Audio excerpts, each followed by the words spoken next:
নমস্কার বন্ধুরা, আমার চ্যানেলে আপনাদেরকে অনেক অনেক স্বাগত। এখন তো সবে শীত পড়তে শুরু করেছে, আর এই শীতের টাটকা ফুলকপি দিয়ে মাছের ঝোল বানাবো, আর তার সাথে শিমও দেবো। চলুন তাহলে শুরু করা যাক। এই টকগুলো দিয়ে চচ্চড়ি আসন হবে না?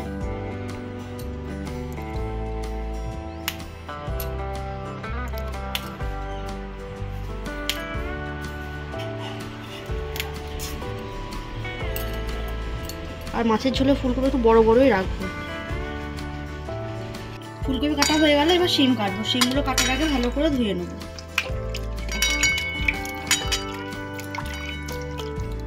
আমি অল্প শিম দিয়েছি।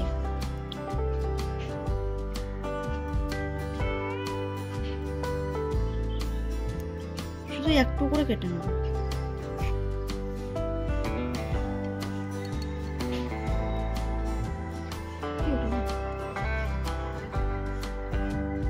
মাছগুলোকে পরিষ্কার করে ধুয়ে নিয়েছি। এবার নুন হলুদ এগুলো মাখিয়ে নেব। প্রথমে দিয়ে দেবো নুন,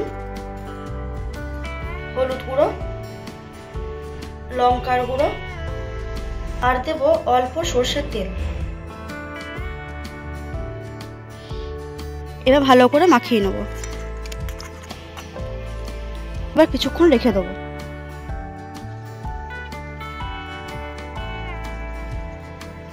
তেল খুব ভালো করে গরম হয়ে গিয়েছে, মাছগুলোকে ভেজে নেব।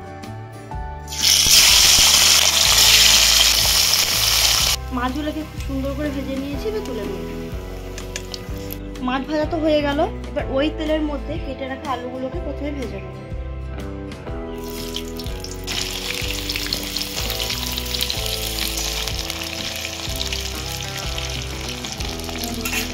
আলুগুলোর মধ্যে সামান্য হলুদ গুঁড়ো আর সামান্য নুন দিয়ে দেবো।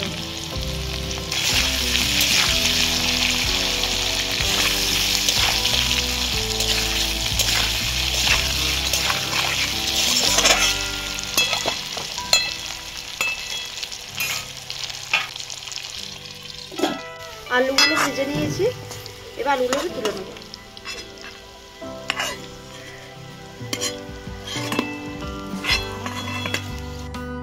এবার শিমগুলোকে ভেজে নেব।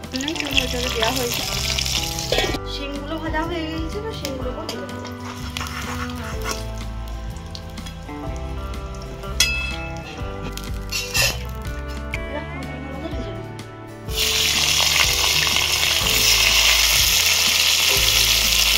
হলুদ গুঁড়ো, নুন,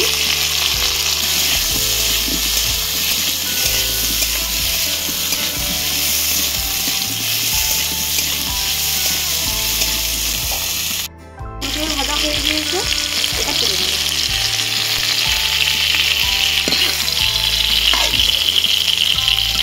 তেলের মধ্যে প্রথমে দিয়ে দেবো চিনি, ফোড়নে দিয়ে দেবো গোটা জিরে, শুকনো লঙ্কা, দেবো তেজপাতা, তেজপাতা ছিঁড়ে নিয়েছি। এবার দেবো কুচি করে রাখা পেঁয়াজ,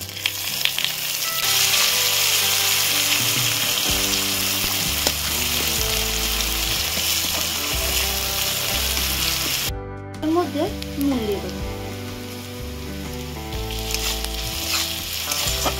পেঁয়াজের মধ্যে নুনটা দিলাম কারণ তাড়াতাড়ি একটু ভাজা হয়ে যাবে। আদা, রসুন আর কাঁচা লঙ্কা একসাথে থেতালে নিয়েছি, এবার দিয়ে দেবো।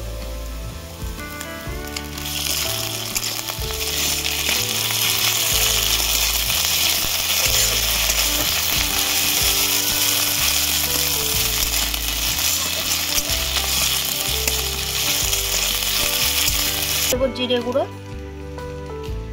শুকনো লঙ্কার গুঁড়ো, হলুদ গুঁড়ো, আর দেবো মাছের ঝোলের মশলা।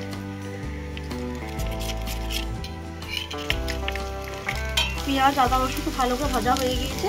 এবার মশলাটাকে দিয়ে দেবো।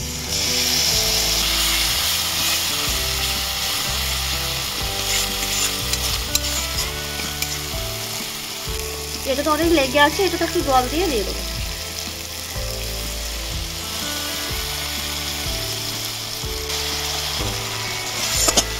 মশলা দিয়ে খুব ভালো করে তেল ছেড়ে দিলে টমেটোটা দেবো। এবার টমেটো পেস্টটাকে দিয়ে দেবো। সেটা একটু ভালো করে নাড়বো, টমেটো কাঁচা গন্ধ চলে যাবে আর মশলাটাও ভাজা হয়ে যাবে।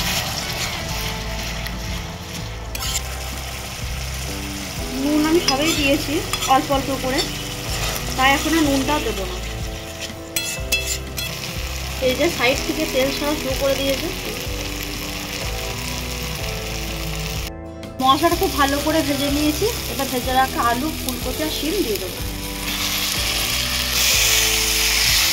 ভালো করে আলু, ফুলকপি আর শিমের সাথে মশলাটাকে কষিয়ে নেব।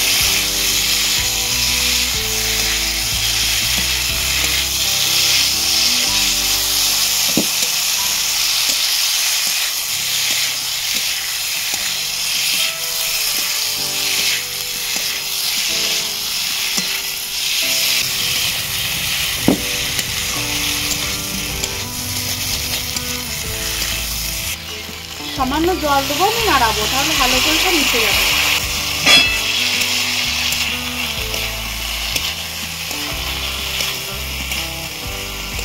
একবার ঢাকা দিয়ে দেবো।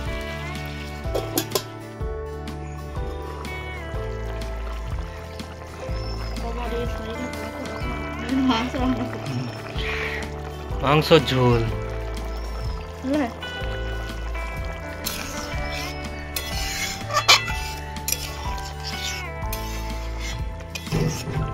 এবার ভেজে রাখা মাছের পিসগুলোকে দিয়ে দেবো।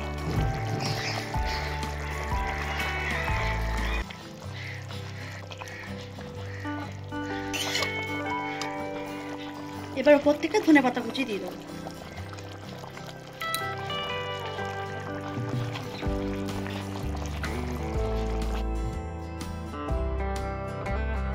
আজকের এই রেসিপিটি আপনাদের কেমন লাগলো অবশ্যই কমেন্ট করে জানাবেন।